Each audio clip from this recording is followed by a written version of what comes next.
Hello everyone, how are you all? We are starting a new chapter in GST and that is registration. Registration under GST. क्या हिंदुस्तान में सभी व्यापारियों को GST में registration लेना है? Answer is no. जो बहुत छोटे व्यापारी हैं उनको जीएसटी के दायरे से बाहर रखा गया है, उन्हें जीएसटी में रजिस्ट्रेशन लेने की आवश्यकता ही नहीं है। इनफैक्ट जीएसटी रजिस्ट्रेशन से रिलेटेड जो सेक्शन है उसमें मेन सेक्शन है 3, सेक्शन 22, 23 और 24, सेक्शन 22, 23 एंड 24। क्या है ये सेक्शन?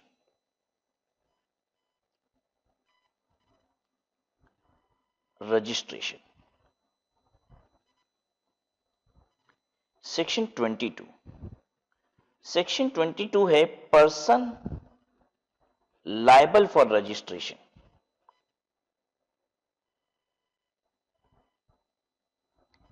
कैसे लायबल होगा रजिस्ट्रेशन के लिए? Turnover based.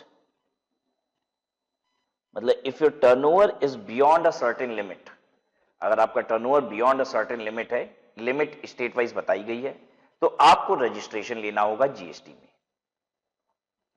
सेक्शन 23 क्या कहता है? कहता है person not liable for GST.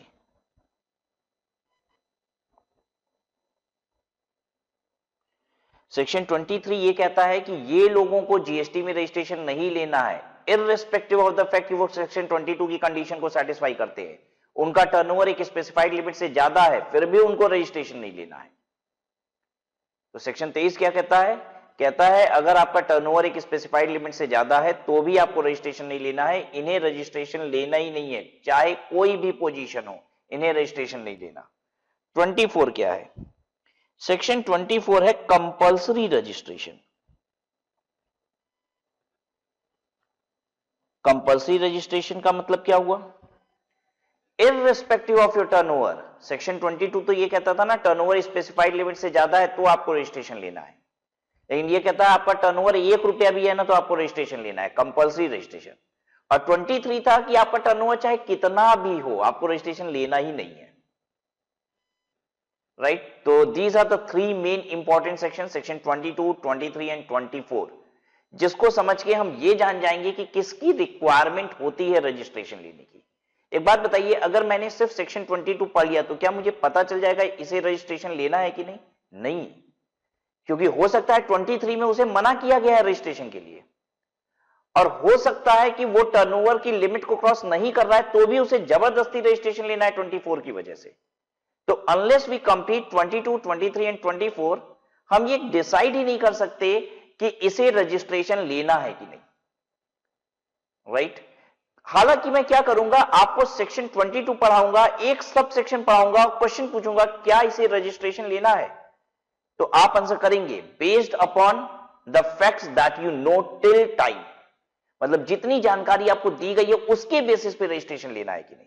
हालांकि आपका आंसर 100% करेक्ट आ रहा होगा जरूरी नहीं है। क्यों? क्योंकि जब तक हम 22, 23, 24 पूरा ना पढ़ लें तब तक हम ये डिसाइड ही नहीं कर सकते कि इसे रजिस्ट्रेशन लेना है कि नहीं।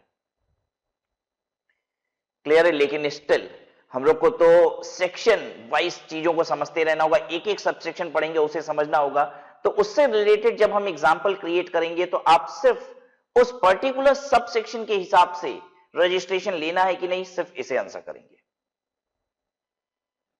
आई होप क्लियर है बात आपको। आइए शुरू करते हैं। Person liable for registration section 22। Every supplier shall be liable to be registered under the act in the state from which he makes taxable supply. ध्यान से सुनिए क्या बोला। इंपॉर्टेंट वर्ड क्या है यहां पे? इंपॉर्टेंट वर्ड है in the state from which he makes taxable supply. हर सप्लायर को लायबल है वो रजिस्टर होने के लिए अंडर द एक्ट। कहां?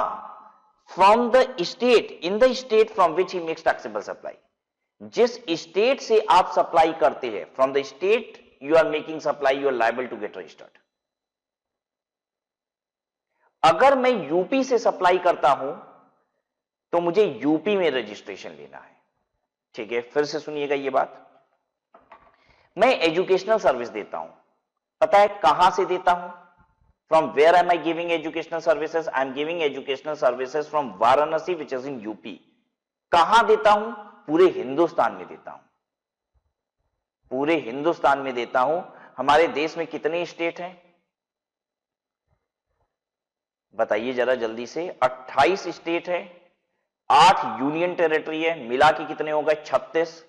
इन 36 स्टेट और यूनियन टेरिटरी में मैं सर्विसेज देता हूं। कहां से देता हूं? यूपी से देता हूं। मुझे रजिस्ट्रेशन कहां लेना है? यूपी में। From the state I am giving services. मान लीजिए मेरी फिजिकल कोचिंग क्लासेस है और वो इंडिया में 2 जगह है, एक यूपी में है, एक बिहार में है। यूपी में भी हिंदुस्तान के कई स्टेट से बच्चे आते हैं पढ़ने के लिए और बिहार में भी हिंदुस्तान के कई स्टेट से बच्चे आते हैं पढ़ने के लिए। मैं सर्विसेज कितनी जगह से दे रहा हूं? 2। मुझे रजिस्ट्रेशन कितने लेने हैं? 2। 1 in UP and the other is in Bihar. बात समझ में आ गई? मैं कितनी जगह सर्विस देता हूं इससे मतलब नहीं है, कितनी जगह से सर्विस देता हूं ये देखना है आपको, ठीक है? तो उतनी रजिस्ट्रेशन में मुझे लेने होंगे। मैं इस बात को एग्जाम्पल से यहां ड्रॉ कर रहा हूं।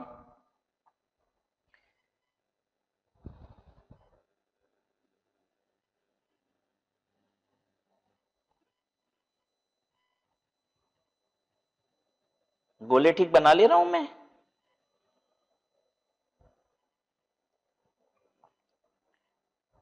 ये देखिए मैं यूपी से कहां कहां सर्विसेज देता हूं मैं आपको बता रहा हूं।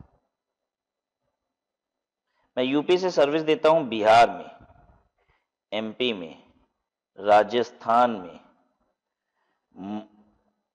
और दिल्ली में, और बताओ कहां दे दूं? और महाराष्ट्र में, ठीक है? जल्दी से देखिए, मैं यूपी से सर्विस देता हूं इन 5 जगह पे। मुझे रजिस्ट्रेशन कितनी जगह लेनी है? कितने रजिस्ट्रेशन चाहिए मुझे? 1 रजिस्ट्रेशन। क्यों? मैं सप्लाई कहां से करता हूं ये देखा जाता है, कहां पे करता हूं ये नहीं देखा जाता है। तो कहां से कर रहा हूं? यूपी से, so I am required to take 1 registration. ये बात क्लियर हो गई। आगे बढ़ते हैं अब हम लोग। Supply of what? गुड्स और सर्विसेज और बोथ। क्या आपने यहां पे फोकस किया कि मैं कैसी सप्लाई कर रहा हूं? टैक्सेबल सप्लाई करता हूं तो मुझे रजिस्ट्रेशन लेना है जीएसटी में। यानी if I am making taxable supply only then I am required to take registration under GST. चलिए, मैं यूपी से सप्लाई कर रहा हूं लेकिन मेरी जो सप्लाई है ना वो एग्जेम्प्टेड है। मेरी सप्लाई क्या है? एग्जेम्प्टेड है। क्या मुझे जीएसटी में रजिस्ट्रेशन लेना है? नहीं। अच्छा, मैं टैक्सेबल भी कर रहा हूं, एग्जेम्प्टेड भी कर रहा हूं, क्या मुझे रजिस्ट्रेशन लेना है? हाँ, सेक्शन 22 कहता है अगर टैक्सेबल है तो रजिस्ट्रेशन लेना है। ठीक है, टैक्सेबल तो है ना, अगर टैक्सेबल एग्जाम दोनों है मतलब टैक्सेबल तो है ना। हाँ, मुझे रजिस्ट्रेशन लेना है जीएसटी में। तो if your 100% supply is exempted, you are not required to take registration under GST. क्या चीज पढ़ा हमने? 100% अगर एग्जेम्प्ट सप्लाई है, नो जीएसटी रजिस्ट्रेशन रिक्वायर्ड। ठीक है, क्या क्या? फ्रॉम द स्टेट देखना है, टैक्सेबल सप्लाई होनी चाहिए। Next, registration is required if the aggregate turnover in a financial year exceeds 20 lakh. अगर आपका एग्रीगेट टर्नओवर एक्सीड करता है 20 lakh, this threshold limit is 10 lakh in taxable if the taxable person conducts his business in any of the special category state, Manipur, Mizoram, Nagaland, Tripura. अगर मणिपुर, मिजोरम, नागालैंड, त्रिपुरा में अगर आप business कर रहे हो, ठीक है, यहां से सप्लाई करते हो, तो ये 20 लाख की लिमिट 10 लाख हो जाएगी। और अभी हम सबसेक्शन 2 में आएंगे ना, तो हमको एक नई चीज मिलेगी पढ़ने को। पता है क्या मिलेगा यहां पे? कि कुछ स्टेट में तो लिमिट 40 लाख की भी है। तो मैं आपको एक काम करता हूं, ये जो लिमिट है टर्नओवर की, ये दोनों मिला के बता देता हूं। थोड़ी सी बात यहां है टर्नओवर की और थोड़ी सी बात यहां पे भी है टर्नओवर की। तो तीनों मिला के क्या है? तीनों मिला के ये पोजीशन है